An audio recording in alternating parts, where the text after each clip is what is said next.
Hey, where are you right now? I've been sleeping at home. There's no sign of my husband at our home where I am now. He's lying to me. Let's go back to when I was pregnant with our first child. My name is Ashley. I was finally expecting our first child in our second year of marriage. Just 1 month to go until my due date. I'm 9 months pregnant. While I'm excited about the birth, I can easily imagine the confusion of going through childbirth and child rearing for the first time. I had planned to go back to my parents' house this weekend to have them help me out for a while.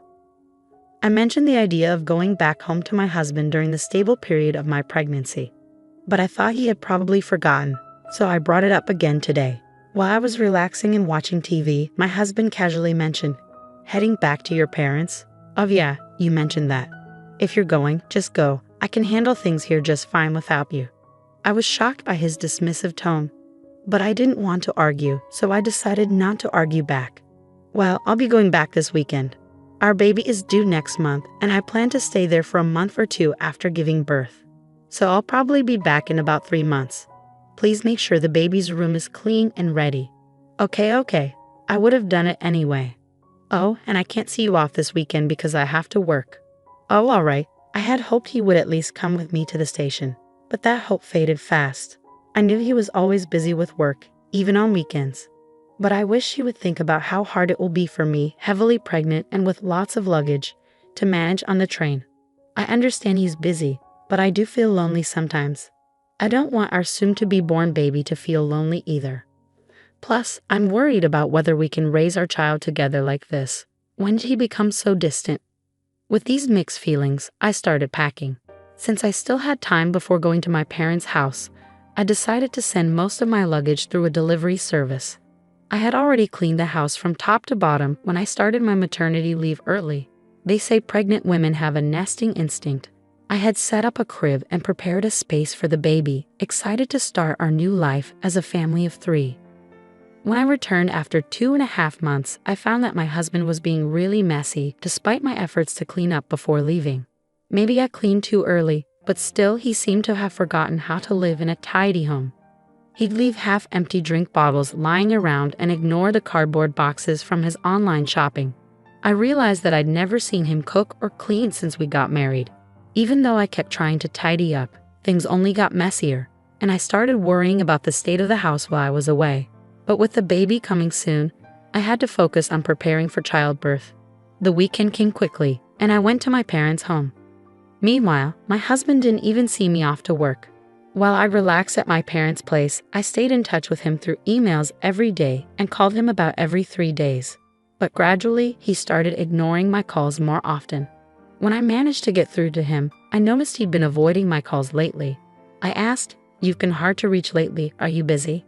But his answers were vague, like sort of or not really. Then I asked him nervously, "You're not cheating on me, are you?"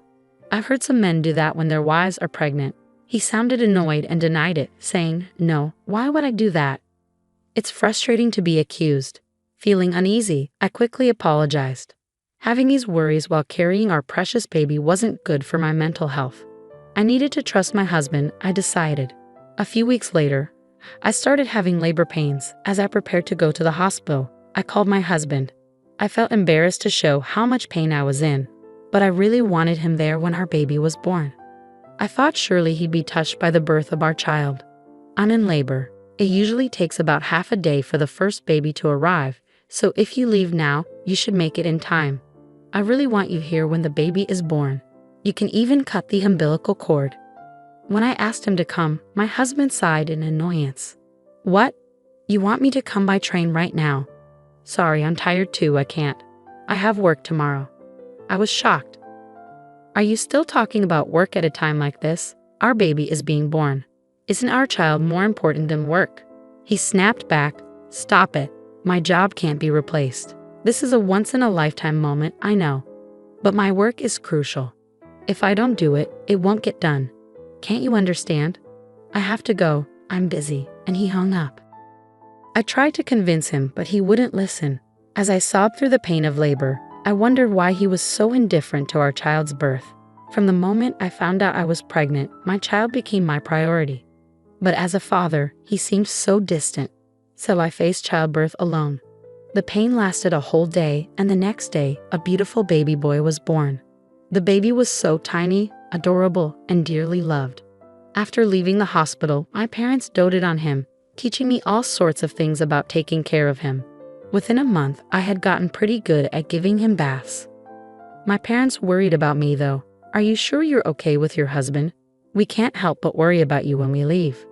But not wanting to trouble them, I reassured them, saying, "I think I'll manage somehow. My health is improving faster than I thought. I might go back home next week," I told them. "Really, don't overdo it. Let us know if anything happens," they replied. People often say that recovering from childbirth is like recovering from a car accident, but thanks to hormones, I was in good spirits and my body was healing well. I was also getting the hang of taking care of the baby, so I decided to go back home a bit earlier than planned. While I stayed with my parents, my husband hardly reached out, and even when I sent him photos and videos of our son, he didn't seem interested. I figured maybe the feeling of being a parent really kicks in when you're actively involved in raising the baby, and perhaps he wouldn't feel like a father until he spent time with our son. That's what I hoped, at least. It kept me going. I decided to surprise my husband by having my parents drop me off at home. I didn't tell him I was coming, but he should have been home since it was his day off. I wondered how he'd react when he saw our baby for the first time. Would our baby like our home? After a few hours' drive, we got home. I held our son while my parents brought in our luggage and I unlocked the door. But when we walked in, the house was dark and silent. "We're back a bit earlier than expected, but we're home now." "Huh, no one's here. What's that smell?" As we stepped into the living room, a terrible odor hit us. When we turned on the light, we couldn't believe what we saw. The room was a mess, like a garbage dump. Dirty dishes and half-eaten food cluttered the sink. Clothes and trash were strewing all over. And there was even moldy juice sitting out, stinking up the place. The table was covered in stains and grime. The bathroom was also filthy, with black mold in the shower and sink, and the toilet was dirty and smelly. And worst of all, the crib we had prepared for our son was filled with unused cardboard boxes and trash bags. I had asked them to keep the house clean for our baby, but this was the opposite, and I was shocked. There's no way we can live in such a dirty house, and I'm especially upset about the crib being ruined. Seriously, what's going on here? There was no way we could raise a baby in a place like this. My parents were furious and searched for my husband, checking every room, but he was nowhere to be found. Where could he be on his day off? Was he working another weekend shift? But we couldn't even confirm if he had been working those shifts before. He wasn't paid extra for weekend work, and his company followed the regular work schedule. I had been suspicious of his disappearing acts on weekends. "Let's try calling him," I suggested. Unable to bear being in the messy room any longer, I ushered my confused parents outside and dialed my husband's number. But he didn't pick up. Finally, after the third attempt, he answered. "Hey, where are you?" I asked. "I'm at home," he replied. "Why?" "Just at home," he repeated. We had searched the entire house, but there was no sign of my husband. Could he possibly be buried under all this trash? But we couldn't sense anyone there, and his voice didn't sound like he had just woken up. Then I heard a woman's voice on the phone. I couldn't make out what she was saying, but it was definitely a woman's voice. That's when it hit me. He's cheating on me. I can't believe he'd do this while neglecting our child. The house was a disaster while we were away, and he was cheating on me. I was furious. A father like him isn't needed for our son. I'm done with a husband like this. If he prefers that other woman, then he can have her. How can you live in such a filthy and foul-smelling house? Oh, I understand. Maybe a burglar broke in. I need to call the police. What? But you're at your parents' house, right? What are you saying? Suddenly, my anger boiled over at my husband's evasiveness, and I raised my voice. You're the one lying about being at home, aren't you? Stop pretending. It's completely unacceptable to let the crib turn into a mess. I'm not returning to this house. We're getting a divorce. I ended the call abruptly and quickly reported to the police about the supposed burglary, intending to confront my husband. I instructed my parents and son to head back to my parents' house and waited for my husband in front of our home. The police arrived before my husband did. I welcomed them into the house as if they were guests, and soon after, I spotted my husband approaching, accompanied by another woman. As my husband came closer, his expression seemed to say, "This is bad." I confronted him, saying, "Hey, you weren't supposed to be back until next month." "But who is she?" The woman next to him glared at me, her arms crossed. "And who are you, for that matter?" she retorted. Despite encountering his mistress, I strangely felt calm. I decided to question the woman. It turned out my husband had been meeting her without revealing he was married. I was so disgusted with him that I didn't know how to react anymore.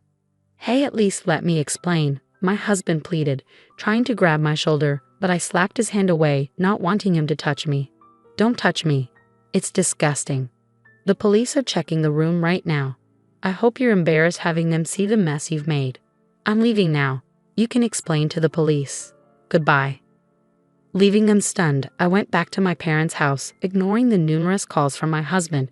That night, I finally decided to respond. It seemed he had explained the situation to the police, and he returned home looking troubled.